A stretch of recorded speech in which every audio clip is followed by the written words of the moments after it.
On my way home from Raw, the arena was quite packed and the audience really had a great time. Biggest cheers were for CM Punk, Javon Evans, and Gunther. Quite a lot of hate for Hunter, Rumble, and Saudi, and surprisingly, the people seem to be hyped for Maxine Lynch 2 next week. For a first Raw in Germany, it sent the people home happy. Big minus for the merch section. Seemed like the prices in this company only know one way, up. You would have thought they would have given their German audience a bit of a break on the merch prices. Oh, it costs a lot to ship those containers overseas, I'm sure, and I think they'll be passing on those costs to the squeezed right now. You're right. I like the sound of that. This Hunter reaction is pretty interesting to me. I guess they would have just seen him in like the Mania ad, and sure.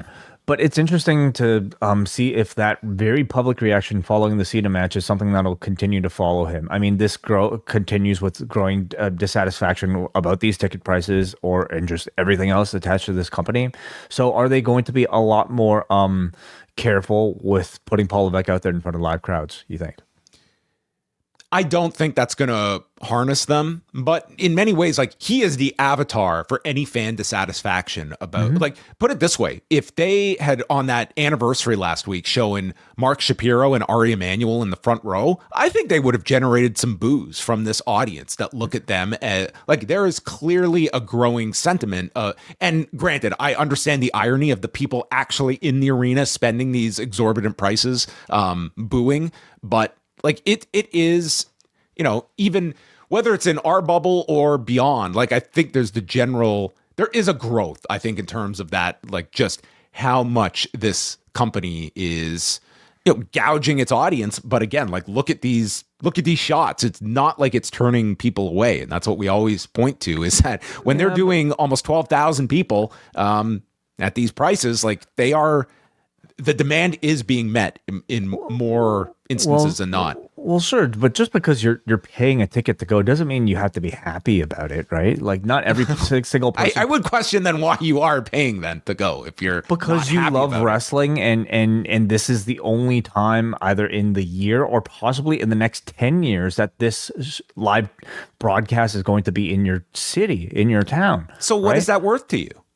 Like, if this is a once in a decade opportunity, at this price, I mean, is that worth it then for you? And for some, it is. Like, if I get a chance to see a band that I'm never going to have another opportunity to see. Okay, fine. What's your favorite band? Other than Aqua. Serial Joe. Serial Joe. Reunion in Newmarket, okay? Serial Joe reunites. In Newmarket. You love Serial Joe. You've been waiting for this, dreaming about this for 30 years. The ticket prices are a getting value of $3,000. Okay. Are you you love Serial Joe? No matter what they ask for, you're going to pay it. Are you happy about paying $3,000 to sit in that? No, because that's arena? A ludicrous price. And you know what? I would be the first one to call them up and say, it's all a mistake. Cut the prices down. Like, that's ridiculous. I wouldn't spend that. But let's say, I mean, Oasis came last summer, and you know what? Tickets would have been high for that.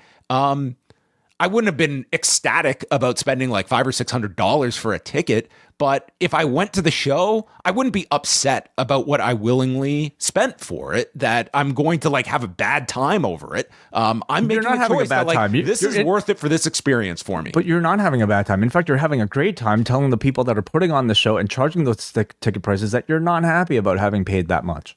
If I'm showing up and sitting in this seat, I'm telling them you priced this ticket accurately because you got me here. That is the message, but you can also vocalize it in any way that you want. And I could see you're more than welcome to, but you're not proving their point when you're filling arenas at these prices. Well, some payback would be tarnishing the public reputation of the person that is appearing on the screen. That's the figurehead of your show. That would be maybe some of the thinking. And I can certainly see that happening. All I'm asking is, are they a lot more careful about Paul Levesque appearances publicly as a result of that Cena reaction?